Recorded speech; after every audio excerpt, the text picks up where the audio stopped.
Salut tout le monde. Ceci est la chaîne Encyclopédia. Le livre que je vais vous expliquer dans cet épisode est Pourquoi la grandeur ne peut être planifiée, le mythe de l'objectif, écrit par Kenneth Stanley et Joel Lehman. Écoutez simplement les noms de ces deux auteurs, Stanley et Lehman, vous pourriez vous sentir étrange. Mais s'ils parlent de l'entreprise pour laquelle ils travaillent, vous pourriez être impressionné. Tous deux sont chercheurs à OpenAI. Comme tout le monde le sait, en novembre 2022, OpenAI a lancé le célèbre modèle de formation linguistique d'intelligence artificielle ChatGPT, qui peut effectuer des tâches difficiles telles que la réponse à des questions, la traduction de textes, la synthèse d'informations et même la rédaction de manuscrits dans un langage fluide et naturel, presque humain. Stanley et Lehman sont les principaux scientifiques de l'équipe R&D de ChatGPT. Dans un sens, ce livre peut être considéré comme un résumé et une sublimation de la méthodologie d'exploration et d'innovation technologique de Lehman et Stanley. Cependant, ce dont Lehman et Stanley veulent parler n'est pas de leur expérience dans le développement de ChatGPT, ni même du développement de la technologie de l'intelligence artificielle, mais de la manière de parvenir à l'innovation et au développement dans cette nouvelle ère de développement technologique rapide. Subversif et prospectif. Alors aujourd'hui, nous vous le recommandons spécialement. Dans notre sens commun, la recherche innovante en sciences et technologies suit une telle logique linéaire, les chercheurs se fixent d'abord un objectif, puis, à travers des hypothèses théoriques et des expériences, éliminent étape par étape les erreurs, avancent vers l'objectif, et enfin surmontent toutes les difficultés et grimpent. Atteignez les sommets de la victoire. Cependant, est-ce vraiment le cas? Étonnamment, les deux auteurs vous disent au début du livre que cette vision est fausse, et elle est complètement fausse. Stanley et Lehman ont déclaré avoir réalisé une vérité au cours de leurs années de recherche sur l'optimisation des algorithmes d'intelligence artificielle. Dans le domaine de la science et de la technologie moderne, les véritables avancées majeures ne sont pas le résultat d'une planification minutieuse à l'avance. Par exemple, jusqu'à présent, le dernier projet d'innovation scientifique et technologique à grande échelle conçu d'en haut, mettant les objectifs au premier plan et finalement couronné de succès, a été le programme d'alunissage Apollo dirigé par le gouvernement américain dans les années 1960 et 1970. Il n'y a pas eu de cas similaire depuis. En d'autres termes, toute innovation et toute percée n'est pas comme l'alpinisme, c'est-à-dire suivre un itinéraire déterminé et avancer vers un objectif clairement visible, c'est plutôt comme chercher un trésor dans un marais brumeux, le but est inconnu, l'itinéraire est incertain. Et la tâche du chasseur de trésors est de trouver un tremplin un par un, d'essayer d'explorer une zone aussi grande que possible, puis de voir quels gadgets inestimables se trouvent dans les zones explorées. Bien entendu, dans le domaine de l'innovation scientifique, ce qu'on appelle « inestimable » ne signifie pas toujours qu'elle peut être immédiatement convertie en avantages économiques. Stanley et Lehman ont expliqué que dans l'exploration scientifique, la valeur de toute théorie, solution, ou même matériau ou technologie, est souvent liée à sa « nouveauté », la soi-disant « nouveauté étant reine ». Paul Graham, un talentueux programmeur et investisseur en capital risque connu comme le « père de la Silicon Valley », a déclaré que dans le domaine de la haute technologie, une excellente recherche n'est pas nécessairement bonne, mais elle doit être nouvelle, et une excellente conception de produit, ce n'est pas le cas. Ça doit être nouveau, mais ça doit être bon. Ce n'est qu'en utilisant de nouvelles idées et théories que des produits révolutionnaires émergeront et résoudront des problèmes que les générations précédentes n'ont pas pu résoudre. Pourquoi tu dis ça? Parce que la nouveauté signifie l'expansion de nos frontières cognitives, et que davantage de nouvelles informations améliorent et complexifient notre structure cognitive originale. En fin de compte, cette chasse au trésor de recherche scientifique apparemment sans but mènera inévitablement à des technologies ou à des solutions qui dépasseront le niveau originel de l'humanité et auront la capacité d'écraser les itérations. Ensuite, nous décrirons le contenu principal de ce livre en deux parties. Tout d'abord, examinons pourquoi des objectifs détaillés et des plans trop spécifiques peuvent entraver les percées et l'innovation dans les domaines de pointe de la science et de la technologie. Deuxièmement, suivons les idées de Stanley et Lehman pour voir comment nous pouvons réaliser des percées et des innovations aujourd'hui, alors que la technologie se développe rapidement et que la recherche interdisciplinaire est devenue monnaie courante. Première partie. Voyons d'abord pourquoi les auteurs Stanley et Lehman affirment que fixer des objectifs clairs n'est pas une méthode efficace dans l'exploration de haute technologie. Au lieu de cela, cela rétrécira le champ de recherche de l'explorateur et fournira de fausses idées et une direction à suivre. Dans nos études et notre travail quotidien, on nous dit constamment que ce n'est que lorsque nous avons des objectifs que nous pouvons avoir de la motivation et un sens de la mission. Le soi-disant, planifier avant d'agir, en fixant et en décomposant les objectifs finaux, nous pouvons formuler des plans d'action et d'apprentissage détaillés et précis, réussir chaque jour et nous améliorer et nous mettre à niveau continuellement. Non seulement cela, tout le monde croit également que l'existence et le développement d'entreprises, de diverses organisations, de sociétés, de pays, et même du monde biologique tout entier et de l'environnement naturel, visent un objectif ultime fixé, tel que la survie, la mise à niveau et l'évolution, et une fois l'objectif perdu, peu importe en tant qu'individu ou créature, ou en tant qu'ensemble de la société ou de la nature, ils tomberont dans la stagnation, le chaos et la confusion. Bien entendu, selon Stanley et Lehman, ce type d'approche axée sur les objectifs est, de manière conventionnelle, raisonnable et efficace. Cependant, dans les domaines de la science, de l'innovation technologique et même de l'art, qui progressent rapidement et sont pleins de risques et d'incertitudes élevés, de nombreuses règles orientées vers un objectif deviennent inefficaces. Pourquoi cela arrive-t-il? Stanley et Lehman ont déclaré que ces nobles objectifs sont très complexes et impliquent trop de variables d'information, et que la technologie et la théorie existantes sont limitées en niveau et ne peuvent pas immédiatement proposer une mise en œuvre et une solution réalisable. Par conséquent, il est impossible de tracer une route claire. Carte d'action dans ce genre d'imagination. Stanley et Lehman ont déclaré qu'en fait, les avancées technologiques de pointe de l'humanité sont comme une sorte de chasse au trésor, nous devons explorer lentement une pièce immense, sombre et complexe, remplie d'objets, ou dans un marécage.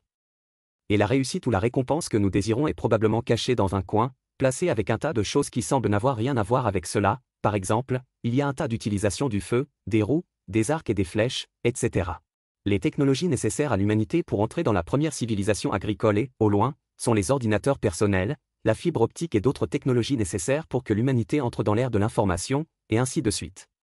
Nous devons lentement nous frayer un chemin dans l'obscurité, en marquant les espaces connus qui ont été explorés et ceux qui restent inexplorés. S'il s'agit d'un marécage, nous devons trouver les tremplins qui nous aident à avancer afin d'atteindre des endroits plus éloignés, même parmi ces trésors dispersés partout, il existe également des liens étroits entre de nombreux objets, ce n'est que lorsque vous découvrirez à que vous obtenez des indices précieux sur l'endroit où se trouve B ou C. Dans ce cas, plus vous fixez un objectif détaillé et clair et formulez un plan complet et précis, moins vous avez de chances d'atteindre votre objectif.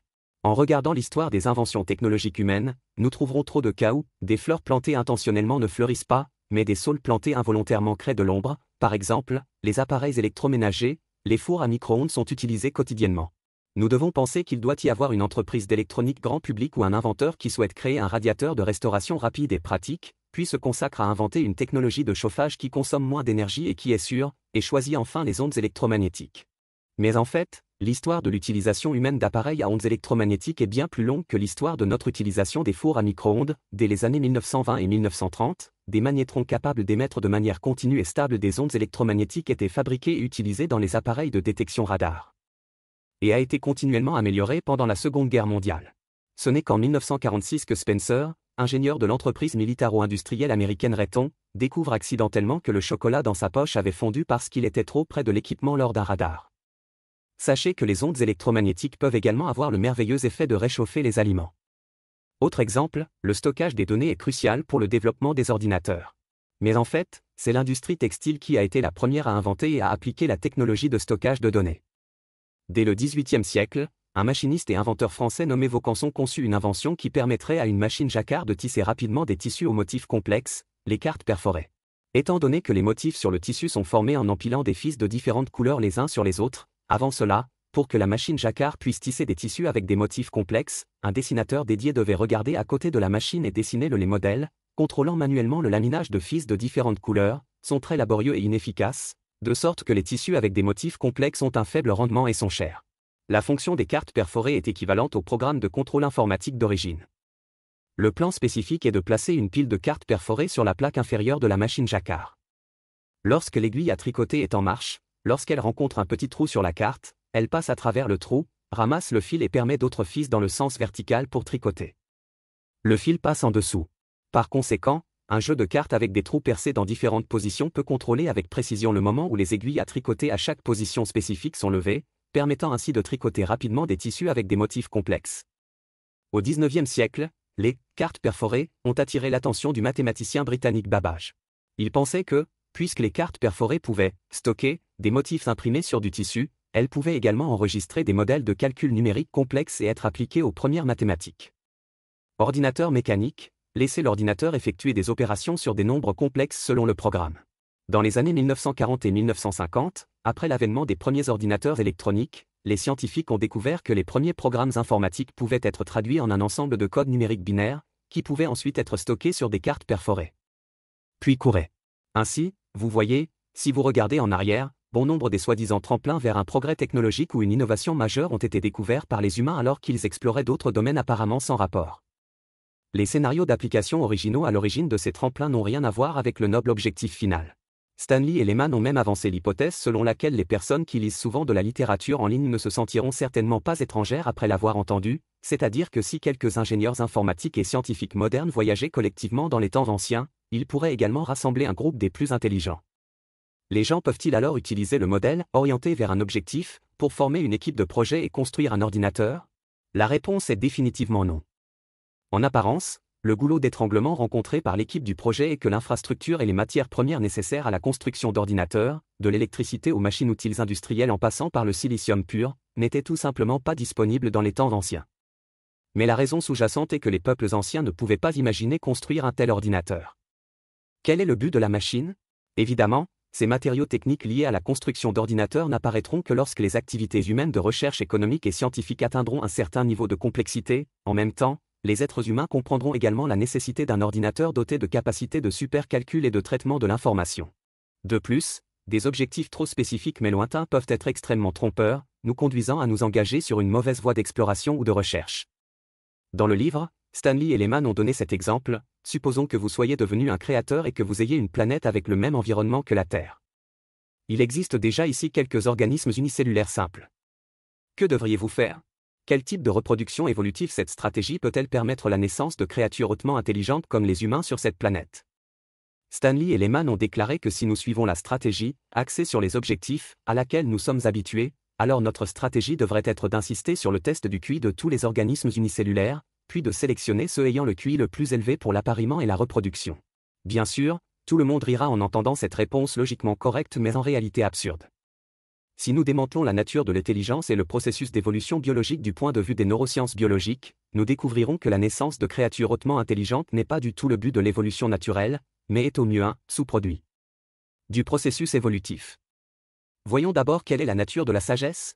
Le biologiste et écrivain de vulgarisation scientifique Wang Limin a dit un jour que la sagesse est le mode d'interaction entre un individu et l'environnement, en capturant des informations, en accumulant de l'expérience, puis en résumant des règles pour améliorer les stratégies et les compétences d'adaptation. Pour parler franchement, la sagesse est une sorte de capacité d'apprentissage. D'un point de vue neurobiologique, l'apprentissage est la connexion et la résonance entre les cellules nerveuses d'un organisme par la transmission de signaux. Alors, comment améliorer l'efficacité de l'apprentissage des premiers organismes sur Terre? Le moyen le plus pratique est d'avoir suffisamment de cellules nerveuses dans le corps pour commencer à fonctionner, de se connecter et d'augmenter la quantité totale d'échange d'informations par unité de temps. Par conséquent, les organismes complexes composés de plusieurs cellules présentent des avantages écrasants par rapport aux organismes unicellulaires. Cependant, le principal moteur de l'évolution des cellules uniques vers les cellules multiples n'était pas le développement d'une intelligence avancée, mais la survie. La raison en est simple, à cette époque, où il y avait peu d'espèces biologiques et de formes similaires, qui était le risque d'être mangé est également plus faible et vous pouvez devenir un prédateur au sommet de la chaîne alimentaire. En même temps, il y a un autre avantage à devenir un organisme multicellulaire, chaque cellule du corps peut diviser le travail selon ses spécialités respectives, de sorte que le groupe auquel elle appartient peut accomplir de nombreuses tâches en même temps, du mouvement à la reproduction, à la production d'énergie, etc. Le physicien théoricien britannique Geoffrey Turner a écrit un jour un livre intitulé « Échelle », dans lequel il propose une loi de Kléber. Plus la taille et la complexité structurelle d'un organisme sont grandes, plus la consommation d'énergie nécessaire pour maintenir son fonctionnement est faible. Plus précisément, chaque fois que l'échelle double, il y aura une économie de 25%. Par conséquent, pour mieux survivre, les organismes doivent augmenter la complexité de leur propre structure et obtenir des effets d'échelle, et les organismes hautement intelligents qui naissent ensuite, par exemple, les humains ne sont que des boîtes aveugles de trésors trouvés accidentellement lors de cette exploration des marais. Selon les auteurs Stanley et Lehman, la compétition dans l'évolution naturelle n'est pas totale. Chaque organisme n'a pas besoin d'atteindre l'optimum global et peut atteindre complètement l'optimum local dans son écologie locale. Cependant, il est même possible de créer sa propre niche écologique grâce à des mutations accidentelles. Par conséquent, une fois que tous les êtres vivants possèdent les deux capacités fondamentales de survie et de reproduction, l'évolution devient une exploration sans but, typique. En d'autres termes, lorsque l'évolution biologique a donné naissance à des formes complexes telles que les humains et d'autres mammifères, la compétition entre divers types d'organismes a commencé à leur permettre de rivaliser localement dans leur propre niche écologique. Les humains, qui ne peuvent pas courir vite et ont peu de force, ont développé des structures cérébrales complexes pour combattre d'autres animaux. Par conséquent, la raison pour laquelle la nature peut créer des créatures alternatives, très intelligentes comme les humains au cours du processus d'évolution est précisément parce qu'elle ne se fixe pas la naissance d'un cerveau au niveau humain comme objectif. La même situation se produit souvent lorsque les scientifiques entraînent l'intelligence artificielle, donnant lieu à d'innombrables situations qui font rire ou pleurer. Stanley et Lehman ont donné un petit cas de leur propre formation en intelligence artificielle, d'abord en créant un labyrinthe d'avions, puis en entraînant le robot à sortir avec succès du labyrinthe et à atteindre la sortie. De manière inattendue, Si l'algorithme est configuré pour atteindre la sortie le plus rapidement possible, le robot progresse lentement car il suit toujours le principe du but en premier et veut planifier l'itinéraire le plus pratique directement vers la porte, et l'itinéraire raisonnable dans notre compréhension humaine sera jugé par le robot comme étant loin de la porte et s'écartant de la cible à un moment donné, c'est donc incorrect. Cela amène le robot à toujours se précipiter vers la sortie et à heurter le mur du labyrinthe dès qu'il démarre. Vous voyez, grâce à cette petite expérience informatique, le principe selon lequel l'objectif mène d'abord à une mauvaise solution est clairement démontré. La seconde partie. Alors, comment parvenir à l'innovation et au percées? Stanley et Lehman ont dit que nous devons d'abord définir une logique sous-jacente à notre exploration ou à notre recherche, c'est-à-dire essayer de la traiter comme une exploration intéressante et nouvelle et détourner temporairement notre regard des soi-disant grands et lointains objectifs. Tournez-vous vers les éventuels trésors enfouis et les tremplins vers des zones inconnues dans la plage visible qui nous entoure. À ce stade, pourrait-on se demander, la recherche de la nouveauté semble sans but et difficile à contrôler, est-il vraiment fiable d'utiliser ce principe pour guider la recherche scientifique ou l'innovation technologique? Stanley et Lehman ont dit, ne vous inquiétez pas.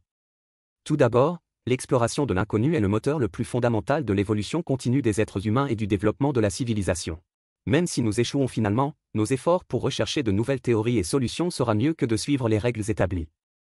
Explorer des solutions et acquérir une expérience et des données précieuses.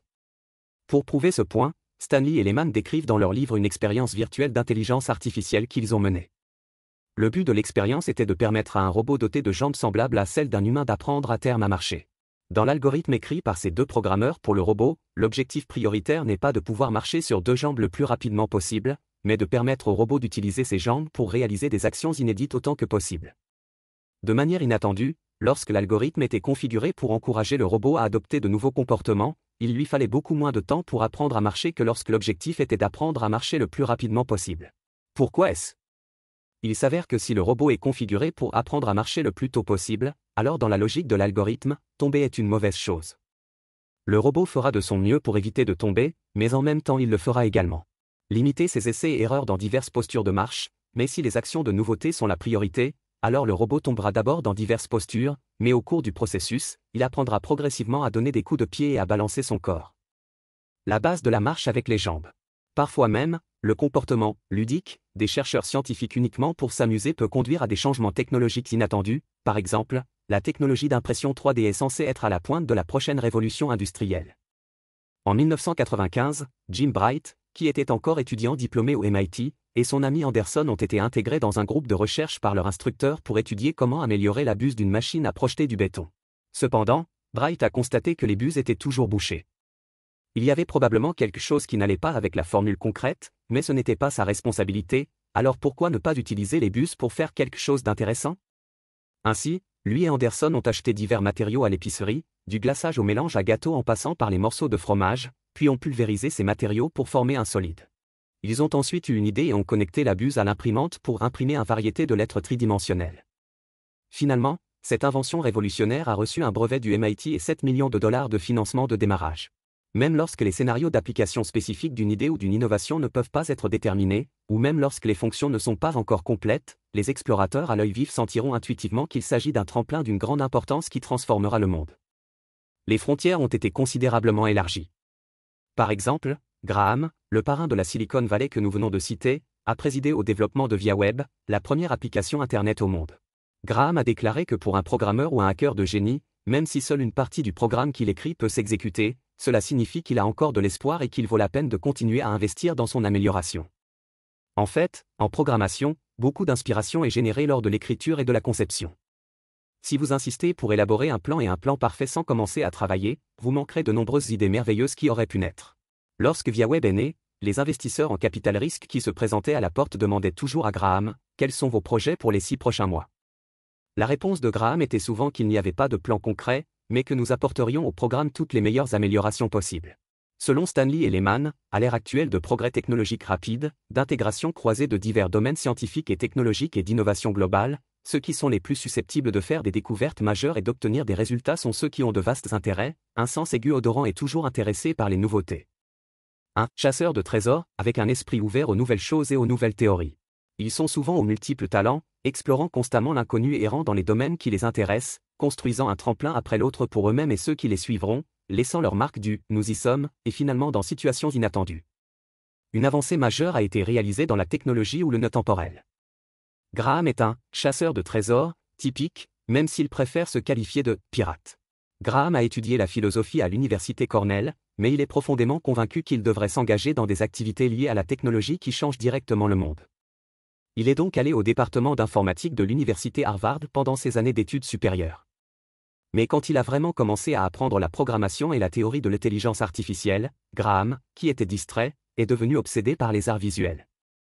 Il a utilisé ses vacances pour commencer à étudier à la célèbre université romaine. Il a étudié la peinture à l'Académie des Beaux-Arts de Tokushima. Graham a conclu que l'avantage d'être impliqué dans plusieurs domaines en même temps est une vue d'ensemble intégrée. Par exemple, la peinture et la programmation sont en fait similaires dans leur logique sous-jacente, toutes deux nécessitent une perspicacité, une précision et une esthétique basées sur les besoins de l'utilisateur, mais en même temps elles sont ouvertes et peuvent être modifiées et optimisées à tout moment. Cependant, Stanley et Lehman nous le rappellent dans leur livre, ces percées innovantes dans l'histoire des sciences qui semblent être un éclair d'inspiration ou un coup de génie, ne sont jamais le fruit du hasard, elles sont simplement dues au fait que les parties impliquées ont découvert d'innombrables étapes dans leur longue et ardue exploration. Le tremplin, sans le savoir, n'est qu'un pas de ce mystérieux trésor. Par exemple, même si l'histoire de Newton et de la pomme existe réellement, cela ne peut que signifier que la pomme tombée au sol a été le dernier tremplin qui a conduit Newton à créer la loi de la gravité. Avant cela, Newton avait mené pendant de nombreuses années des recherches intensives dans les domaines des mathématiques et de l'astrophysique. Le phénomène d'une pomme tombant sur le sol a été observé par d'innombrables personnes, mais seul Newton a pu le relier à l'effet gravitationnel entre les corps célestes. En dernière analyse, cela est dû à l'observation approfondie de Newton et à son ouverture d'esprit formée au cours de longues années. Années de recherche. Passons maintenant en revue le contenu principal de ce livre. Les deux auteurs, Stanley et Lehman, peuvent être considérés comme très simples, ils n'ont pas utilisé trop de termes relatifs à l'intelligence artificielle et n'ont même pas élaboré de formules mathématiques. Au lieu de cela, ils ont utilisé un langage simple et humoristique pour nous montrer une vision complètement différente. La vision et la méthodologie de l'innovation technologique, ne pas s'en tenir aux objectifs, ne pas définir de plan spécifique de manière rigide, utiliser l'intérêt comme une force motrice durable et utiliser l'errance et la chasse au trésor comme mentalité, ce qui est la logique sous-jacente pour atteindre grandeur et succès. Dans ce livre, Stanley et Lehman consacrent beaucoup d'espace et de nombreux cas réels dans l'histoire de l'innovation scientifique à prouver que dans le domaine de la haute technologie, le ciblage entraînera divers inconvénients tels qu'une vision étroite et des méthodes erronées. L'importance excessive accordée à l'approche, orientée vers un objectif, est particulièrement importante dans le domaine de la technologie de l'intelligence artificielle, où les deux auteurs sont profondément impliqués. Par exemple, existe-t-il une solution universelle en matière d'intelligence artificielle? Pour comprendre le langage humain, l'intelligence artificielle devrait-elle tirer parti des algorithmes existants et utiliser des bases de données de plus en plus volumineuses pour l'apprentissage en profondeur? Ou devrions-nous adopter l'approche inverse et essayer d'utiliser l'intelligence artificielle pour penser comme les humains et comprendre les relations logiques derrière les différents concepts linguistiques? Il semble qu'il n'y aura pas de réponse claire à ces questions dans un avenir proche. Dans le même temps, Stanley et Lehman ont également exprimé leurs propres opinions sur certaines lacunes du système d'innovation des entreprises américaines de haute technologie aujourd'hui. Ils estiment que l'obsession de réaliser rapidement une innovation technologique spécifique et de réaliser des profits le plus rapidement possible est à l'origine d'un égarement de l'industrie américaine de haute technologie, autrefois dynamique. D'une part, elle est temporairement incapable de produire des effets directs, mais cela pourrait conduire à des avancées majeures. Les technologies de tremplin n'ont pas reçu d'attention ni de financement, mais d'un autre côté, il existe de nombreuses technologies qui sont belles, mais sont loin d'être matures et ont des scénarios d'application peu clairs. Du capital, ils sont devenus chauds et médiatisés. Ils moussent rapidement. Même si les critiques de Stanley et Lehman se concentrent sur les États-Unis, certains de leurs points de vue méritent également d'être empruntés à la Chine en développement d'aujourd'hui, comme le dit le proverbe, tant qu'une grande quantité d'argent est investie, des avancées fondamentales dans des domaines de recherche spécifiques peuvent être réalisées de manière fiable. Produite. Cette stratégie s'est avérée comporter de sérieux risques et incertitudes. D'un autre côté, l'exploration errante sans objectif précis peut sembler indésirable, mais elle est conforme à la nature de l'exploration scientifique. Par conséquent, Stanley et Lehman, avec l'aide de ce livre, font appel à tous ceux qui sont prêts à explorer le monde inconnu et à repousser les frontières technologiques, à ne pas jeter aveuglément leur regard au loin, mais à prêter attention à chaque tremplin autour. Voués sous vos pieds, même s'ils ne peuvent en conduire que temporairement à un autre, nous devons croire que c'est la chaîne d'innovation reliée par ces tremplins qui est le bon chemin vers la grande terre de la découverte. C'est la fin de ce programme. Quelles sont vos différentes opinions à ce sujet? Bienvenue à laisser un message pour discuter avec tout le monde. Et, si vous aimez notre chaîne, abonnez-vous à nous. Ah, n'oubliez pas de l'aimer.